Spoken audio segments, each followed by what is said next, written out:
Welcome back to the deep dive. Today we're really digging into something that challenges how we think about managing global resources. That's right. Specifically, we're looking at fisheries management, Yeah. which, let's be honest, isn't working out so well in many places, ecologically or socially. It's a global issue, and the source we're diving into today suggests a pretty radical shift, moving beyond just Western science. Yeah, the article is called Two-Eyed Seeing, an Indigenous framework to transform fisheries research and management. The lead author is Andrea J. Reid, a Niska fisheries scientist. And importantly, Mi'kmaq elder Dr. Albert Marshall is a senior author. His perspective is central here. Absolutely. The authors argue that if we want to actually address this huge environmental crisis in fisheries, we need a whole new worldview. So let's get right to the core concept for you, the listener. It's called two-eyed seeing, or a two-apt monk in the Mi'kmaq language.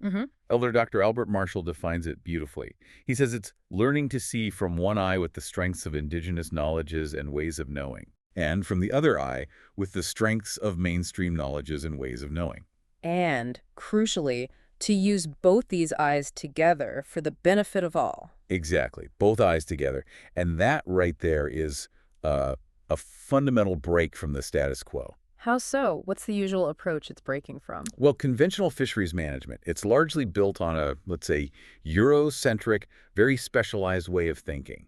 The paper calls it a positivistic paradigm. Okay, positivistic paradigm. Let's unpack that a bit. What does that mean in practice, and why is it failing fisheries according to this paper? It basically means the belief that there's only one objective, knowable truth out there.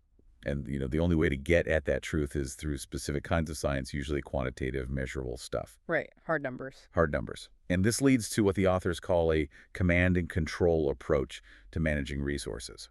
You measure it, you model it, you control it. Okay, sounds logical on the surface. Well, yeah, but the problem is systems like fisheries, what the paper calls social ecological systems, they're incredibly complex. Human behavior, fish biology, the environment, they're all tangled up. They don't fit neatly into those boxes. Exactly. They're messy, unpredictable.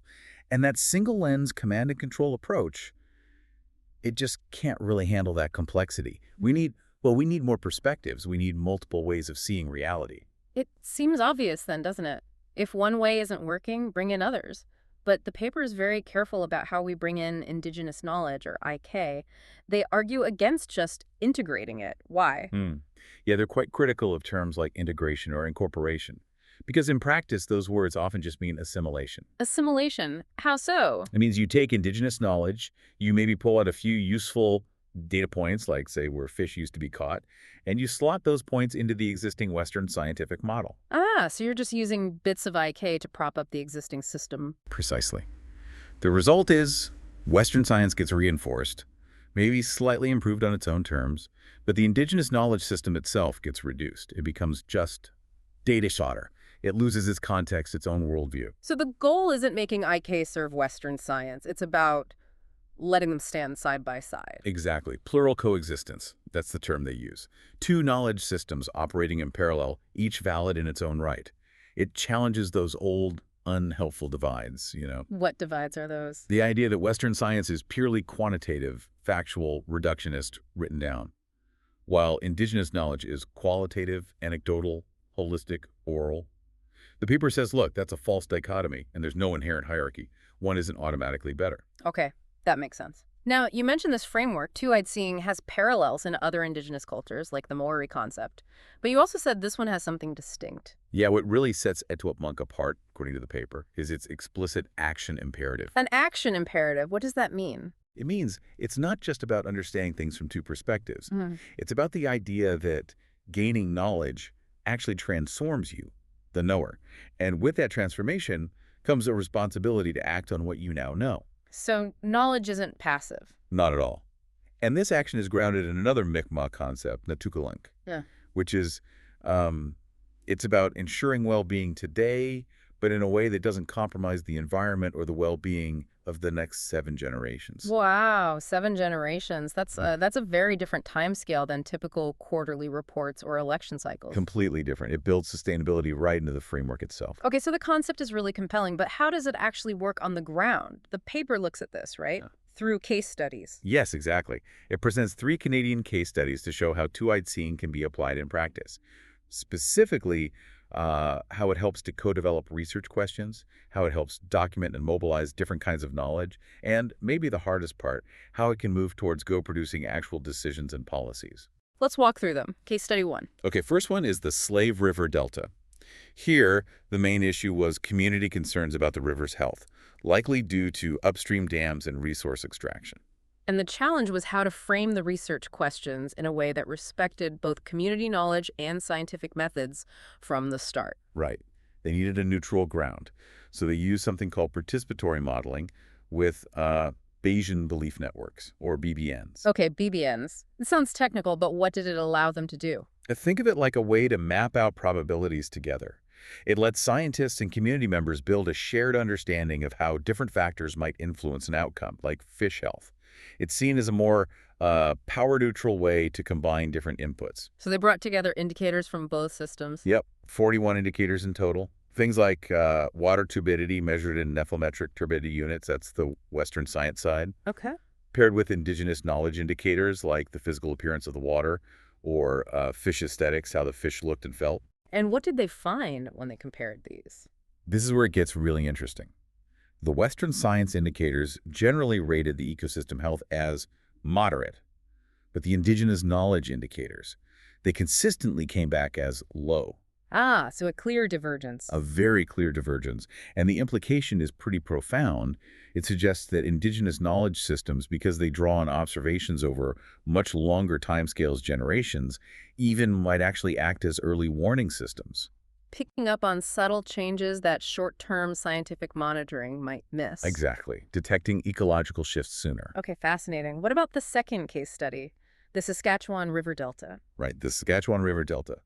This one focused more on documenting and mobilizing knowledge about changes already happening, again linked to upstream dams.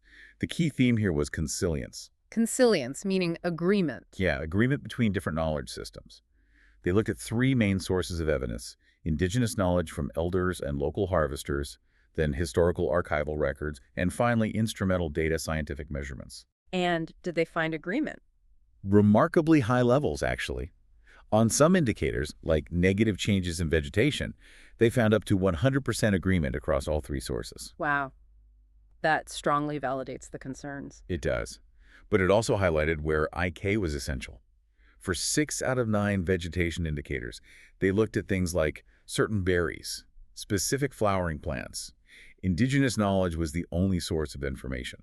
So without IK, those changes would have been invisible. Completely invisible to the standard scientific monitoring. Just wouldn't have been on the radar. That's a powerful argument for its inclusion.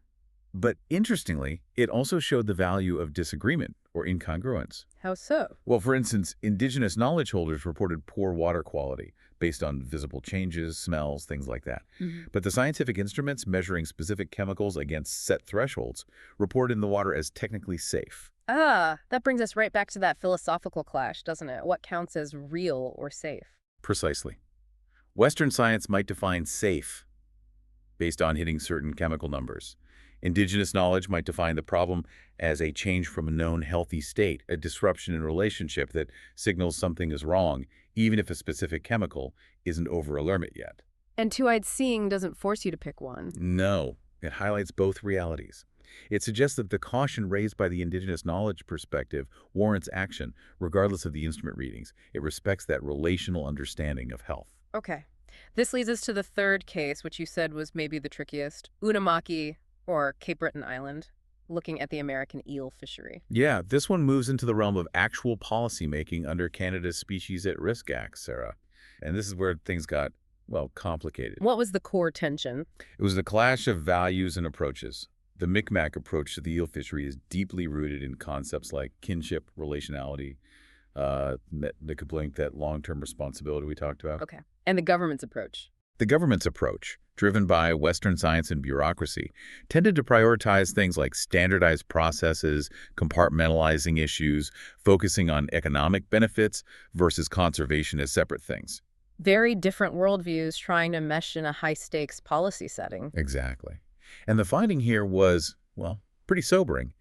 Despite laws and policies supposedly designed to include indigenous traditional knowledge, Yeah.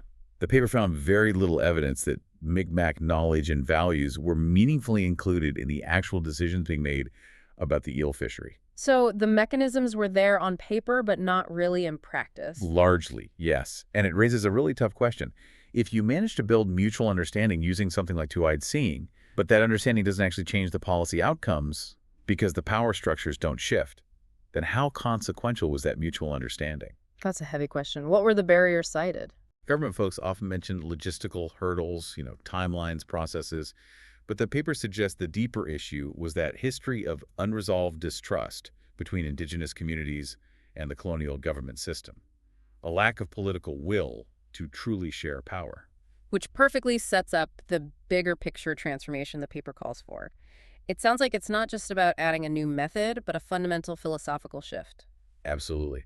The paper lays out this shift needed across several key areas, moving from the conventional paradigm to what you might call an indigenous or relational fisheries paradigm. Can you give us the highlights of that shift? Sure. So in ontology, that's about the nature of reality. It's shifting from a realist view, the idea of one single reality, towards a relativist view that accepts multiple valid realities. Okay. From one truth to many truths existing together. Right. Then in axiology, which is about values, it's moving from pretending science is values excluded or objective to being explicitly value-centered, making relational accountability, that sense of responsibility, the core driver.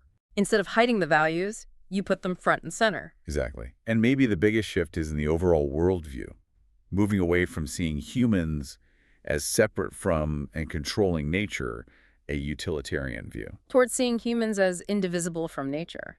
A relational view. We're part of the system, not its managers from outside. That's the essence of it. The case studies show this is possible, at least locally. Yes, particularly for fisheries that are more localized, like those focused on food, social, and ceremonial purposes, FSC fisheries.